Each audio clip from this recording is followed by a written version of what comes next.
New on daybreak, early morning gunfire leaves 2 people wounded and another detained. This is a situation at the Avondale Meadows neighborhood in an apartment complex just west of 42nd and Sherman. Police there first went on a call just after 3:45 this morning, then later found 2 shooting victims, one of them grazed, the other more seriously wounded but awake. Police are not yet saying who they detained or if it's the person who fired. We'll stay on the story and bring it to you as we get more on Wish TV and WishTV.com. At 8:03, a local church has sparked alarm across Indiana's faith community. It started with a sermon calling for the death of gay people. And a follow-up note doubles down on the message. ITMate's Kyla Russell shows us the sermon and the response so far. A warning, the story is intense and may disturb you. So the sermon was titled Pray the Gay Away and was given from the pulpit inside the Sure Foundation Baptist Church on the northwest side of the city. There's nothing good to be proud about being a you ought to blow yourself in the back of the head.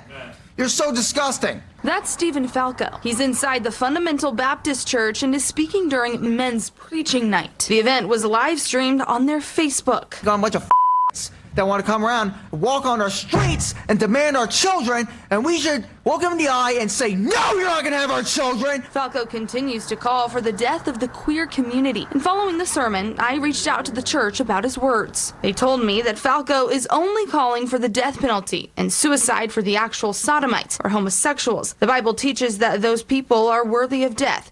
They are supposed to be executed by the government. We are not to take the law into our own hands. I also reached out to members of the LGBTQ+ community to ask how this rhetoric impacts them. Allie Klausing is a mom to 4 kids and an advocate in the community. Children are targeted silently and violently. These children don't know social constructs until we teach them that. And so when we're teaching them through hate and disguising it through scripture, what we're doing is abusing them invisibly. The concerned clergy of Indianapolis tells me the message is theologically irresponsible and pastorally dangerous, saying they stand for dignity, inclusion, and justice for all people, including their LGBTQ+ brothers and sisters. You're just seeing it get worse and worse and worse.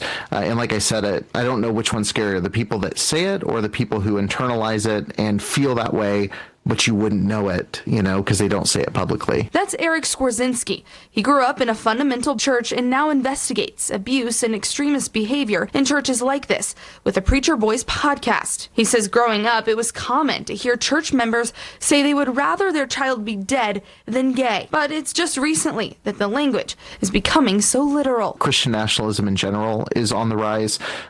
You're seeing rhetoric that in the last couple of years was unspoken or at least only spoken in the 4 walls of a church now make it into the mainstream. He says it's because each generation of the fundamentalist church is in competition with the last, working to become a more extreme version. The phrases of, they need to be shot in the back of the head was iterated twice.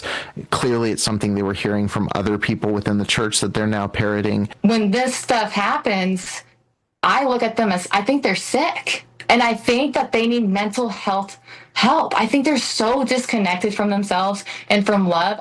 Now, I also reached out to the denomination's leader to ask if they agree with the sermon and have not yet heard back. I'm Kyla Russell for Wish TV and WishTV.com. 7 minutes after 8, a man from Lafayette is sentenced to 92 years in prison for ghastly crimes. It happened in August. Police say Eleazar Maneas murdered his infant son by putting him in a bucket of detergent and tried to kill his wife with a tire iron. Prosecutors say Maneas pleaded guilty to the charges, and the judge sentenced him Tuesday. The State Department of Natural Resources is working to find out who killed 5 Canada geese that were shot at a nonprofit wildlife rehab center in Indianapolis. What you're looking at right now were the photos of the 5 geese killed at Providence Wildlife Rehabilitation at Fishbeck Road and West 82nd. The center tells us that security video shows someone got out of a vehicle early Tuesday morning and shot the geese in an outdoor corral. The organization works to bring birds and raptors to schools and community events to teach people about Indiana's wildlife. Happening right now in Washington, more marathon work on President Trump's tax and spending bill. The House has held votes overnight to advance the measure, much as the Senate did earlier this week. We're looking live on what we've seen the last 3 hours. That's Minority Leader Hakeem Jeffries speaking. He's held the floor for that length of time. No sign of yielding it yet. Leading Republicans say they do hope to have a final approval done later this morning, but Jeffries would have to yield the floor for that to happen. We'll bring you the vote as soon as it comes down. The debate did stall for a time last night as Republican leaders worked to get 5 holdout representatives to flip their votes. Amy Kiley reports on what's in that massive bill and the impact if it does pass. Look forward to moving it forward. It's do or die time for lawmakers who want to meet President Donald Trump's deadline for his sweeping budget bill. He wants to sign it by tomorrow, but that depends on whether House Republicans can pass it in time. GOP leaders praise the bill's spending cuts, an extension of trillions of dollars in tax breaks. The legislation also contains billions for immigrant detentions and Trump's border wall. And we're going to do right by the American people. This is going to be a great thing for the country. Democrats say they don't want to reduce funding for Medicaid and food stamps. They also point to analysis showing the wealthiest Americans get the most money from the bill's tax breaks. Without Democrat support, Republicans could only spare 3 votes. Procedural stalemates overnight suggest the party is struggling to unify. Mr. Speaker, my understanding is that House Republicans have kept this vote open longer than any other Congress in the history of the House of Representatives. Most reluctant Republicans say they worry the bill could add trillions to the national debt. Some have expressed concerns about cuts to Medicaid. That, as Democrats were calling the unexpected GOP vote in 2017,